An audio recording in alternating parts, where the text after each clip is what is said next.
Hello everyone. So we're going to be inspired by these mind-blowing images taken from the first space telescope called Hubble, and that was sent up to space in 1990, and I think it's just stopped working now. So there is a new super fancy one up in space now called the James Webb Telescope, which cost $10 billion.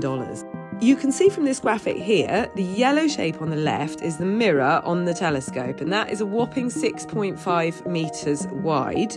And basically, the bigger the mirror, the further the telescope can see into deep space.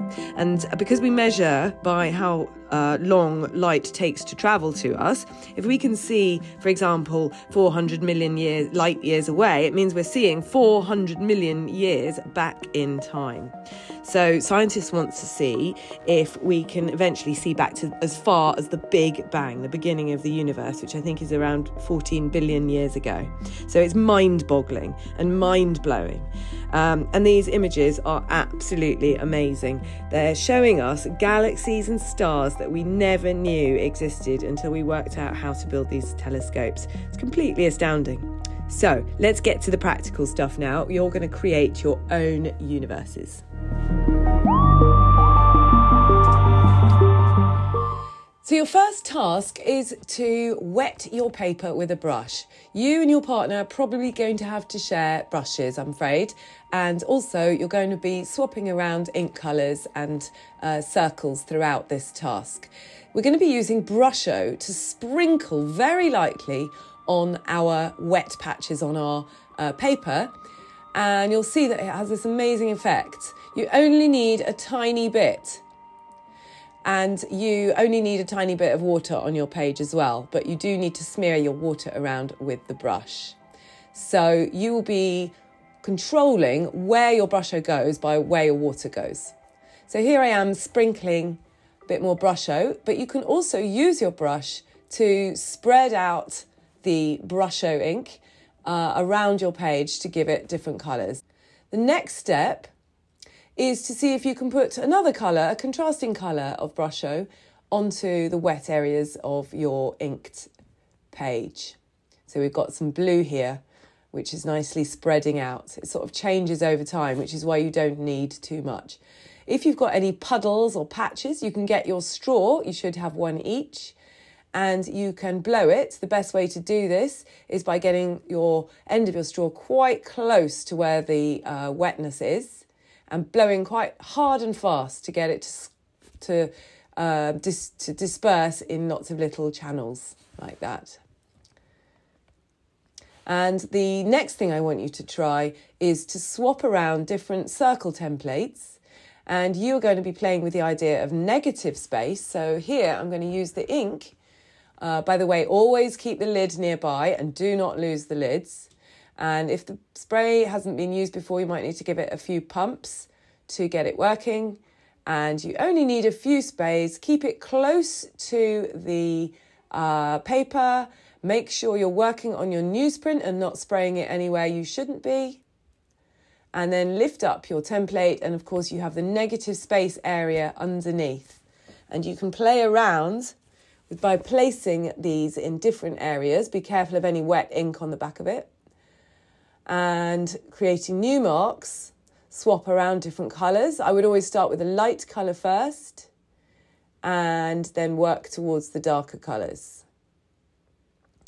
And so you can work with the brush and the Brusho ink and the spray ink and different size templates to come up with your own composition.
So now we have some extension ideas, and this is the first idea. Basically, we just find some of your white paper and we draw onto it with a white oil crayon or a wax crayon.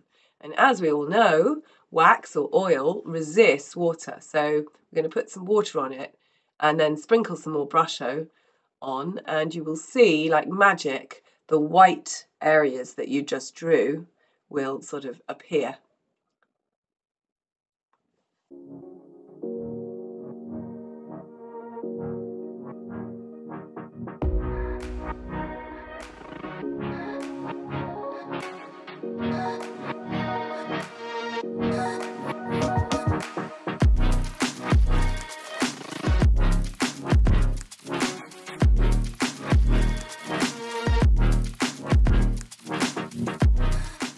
And it also works with the spray inks too.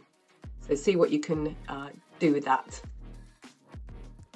And of course, this is the second idea. This is cutting out my own stencil where I can basically spray around that. I've got the negative and the positive, so I'm going to use the positive here. And it's basically just a shape that I cut easily with scissors without thinking too much about it. It's inspired by this Hubble Space Telescope image called the Pillars of Creation.